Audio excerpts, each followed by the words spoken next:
Whether you blame Yoko Ono for breaking up the Beatles or not, this next unboxing is going to leave you imagining the lives of one of the world's most iconic couples. And before we get started, we always need a little help from our friends, so give us a thumbs up and subscribe. Today is one of those super rare occasions where I have no idea what's inside this box, and usually my coworkers do that to me when it's something I'm going to be really excited about, you know, like weird animal taxidermy, something music related. So I actually brought a handy dandy step stool to jump right into this. Gonna go up, and I can't wait. I already undid the screws on here because it took a little extra manpower. It had no plug over here either. There's another box inside of this crate. I don't want to break it, so give me a second.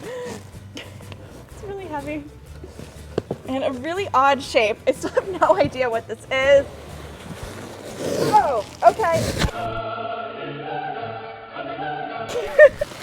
It's definitely a jukebox.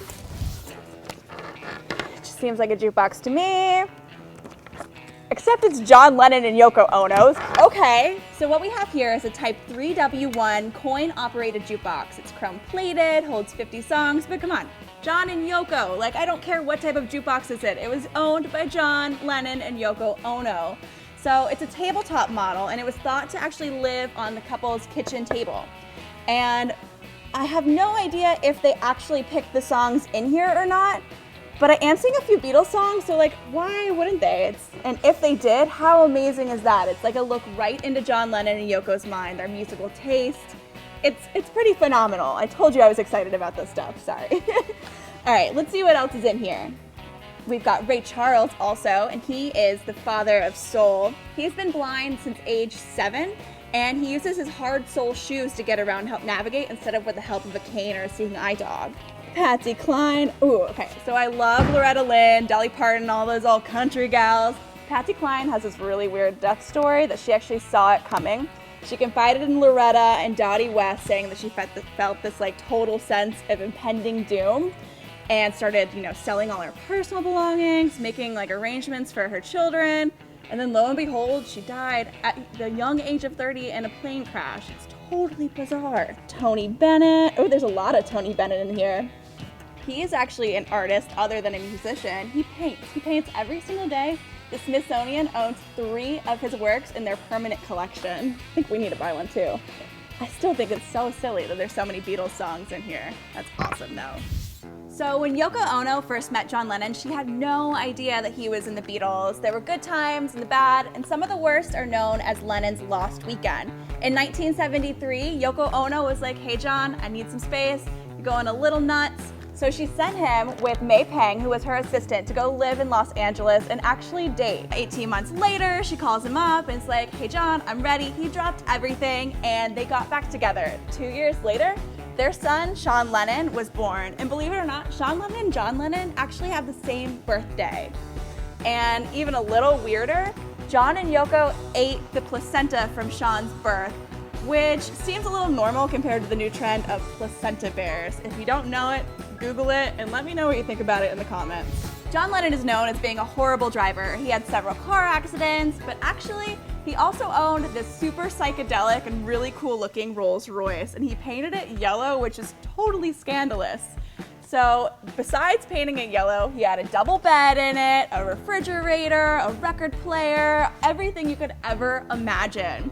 And Ripley's actually bought that at auction in 1985 for $2.3 million. To this day, still the most expensive thing we've ever purchased. It's currently on view at the British Columbia Museum in Vancouver.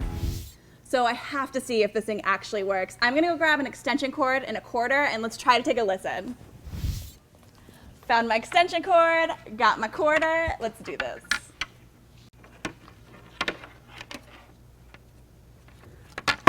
Okay, so it lit up, that's a good sign. Put in my quarter in. It says 3 plays for a quarter, 1 dime is 1 play. Let's go big. It just came out the back end. Okay. So maybe it's free. Let's try that. Okay, let's go with the Beatles' Twist and Shoutin'. It's A9. I don't think this is gonna work out. I'm sorry, guys. We'll try one more time. One more song. That A was kind of stuck in there a little bit, so maybe that was a dud. All right, Tony Bennett, Limehouse Blues. Let's go, D5. Am I doing this right? Okay. Turn lever at the top to view the entire 100 selections. Make selections after depositing each coin. It wouldn't let me deposit the coin. Make selections until the light turns green. Okay, so maybe I have to do all three. I'm gonna try it again. Okay, it worked that time. One more go at this. Rick Nelson, B8. So I lost a quarter, and I didn't get to hear any of John Lennon and Yoko Ono's Jukebox playing. At least it lights up. I'm sure we can try to get this working. We have to. It's amazing. I have to hear these songs. So the last photo ever taken of John Lennon is outside of the Dakota, the New York City apartment that him and Yoko Ono lived in. And it's of him signing an autograph for Mark David Chapman, the man that would go on to kill him only a couple hours later.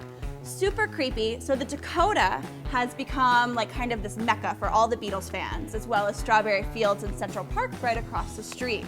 And for those fans, they could actually be lucky enough to see Yoko Ono because she still lives in the Dakota to this day.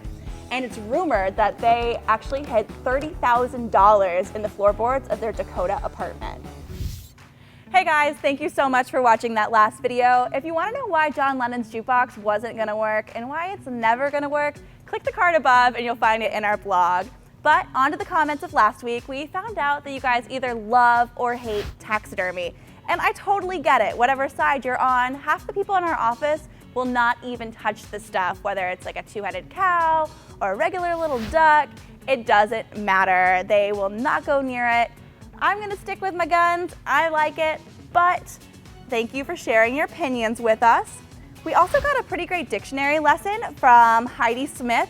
Not sure what side of the argument she's on, but thanks for chiming in, Heidi. So apparently taxidermy also reminded you guys of an iconic scene from Shrek, that little balloon. So thank you, Alyssa Lucas, Gabrielle Kaufman, Clarissa Henson, and so many more of you for keeping it lighthearted and chiming in. Sorry, I just hit you in the nose. And a few of you also had ideas for your pets and even your human friends to do that and balloon taxidermy them. So good luck with that. I don't know how I feel about that. And no Ripley's video would be complete without a comment from Paula Dean. Thanks for commenting on that sequin eyeball dress. It's one of my favorites. And we hope to hear from you next week too, Paula. So all of you, thank you so much for watching and stay tuned. We'll have a new video next week. See you later. We're sorry, the number you have dialed is not in service at this time. We're sorry, the number you have dialed is not in service at this time.